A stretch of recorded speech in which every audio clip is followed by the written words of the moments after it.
Bonjour et bienvenue dans ce nouveau concept où je vais essayer, à mon niveau, de répondre à la fameuse question « Oh putain de bordel, mais ça s'est vraiment passé cette histoire ?» Alors mets-toi à l'aise et prends une petite tasse de sang. Parce qu'aujourd'hui on va parler de Dracula. Bon là si tu penses à un truc romantique, tu risques d'être un petit peu déçu. Mais bon, c'est parti.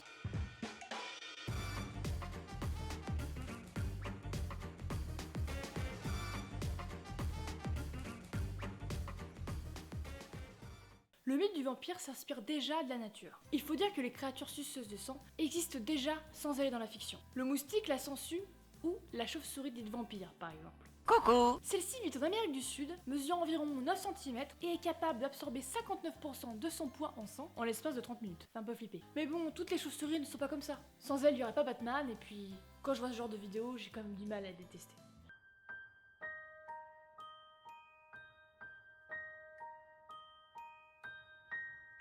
C'est tellement mignon. Il est temps maintenant d'aborder le côté un peu plus fantastique du mythe du vampire. Le mythe du vampire est abordé de nombreuses fois au cinéma, en littérature, en art par exemple. En allant de Nosferatu. Putain, il me fait peur ce con à chaque fois là. Sa gueule là. Ok, on passe à autre chose. Donc de Nosferatu à une version, comment dire, un peu plus librement adaptée, Twilight.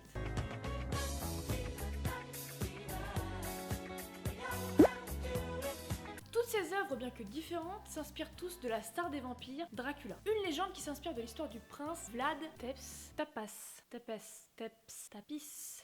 Je ne sais pas du tout comment dire ce nom. Bon, on peut dire Vlad, hein, parce que, bon, bah déjà de 1 ça m'arrange, et puis de 2, voilà, on est assez proche, avec Vladou. Donc Vlad dit l'empaleur. On n'est peut-être pas si proche en fait, hein. Peut-être s'éloigner un petit peu même. Même là, c'est trop proche là, hein. Proche. Le prince Vlad est né en 1431 dans le sud de la Roumanie, où il régnait pendant le 15e siècle. Cette région de la Roumanie qui se trouve être une des seules régions qui résistait encore à l'invasion des Ottomans. Qu'un petit village résiste à l'envahisseur, un petit village entouré de camps retranchés romains. Le père du prince Vlad était Vlad, et oui parce qu'ils avaient tous le même prénom à l'époque. Pierre? Présent. Pierre? Présente. Vlad Dracul. Dracula, hein. T'as saisi. Le prince Vlad était cruel. Il avait l'habitude de tuer ou de torturer ses ennemis ou les personnes qui avaient le malheur de ne pas suivre les règles.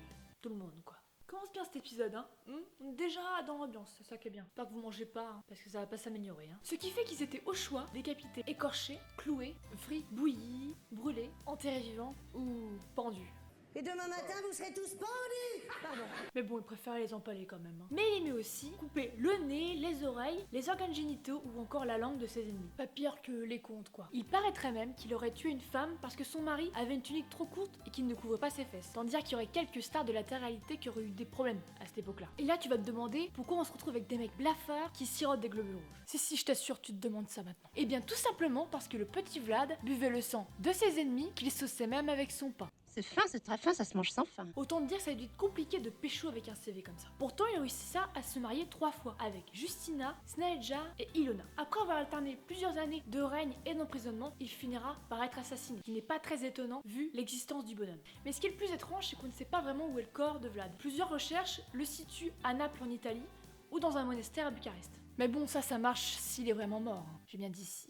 Qu'est-ce qu'on fait? On se risque sur le bizarre. Donc on peut dire que Vlad c'était pas quelqu'un de très fréquentable, c'est clair. Mais il faut savoir qu'une grande partie des récits de la légende de Vlad sont écrits par ses adversaires, des personnes qui avaient tout intérêt à faire de lui un monstre. De plus, ce n'était pas une époque où l'amour et la bonne humeur étaient une priorité. On instaurait un climat de peur et de terreur pour s'assurer l'obéissance de la population. Heureusement, ça a beaucoup changé depuis, à moins que...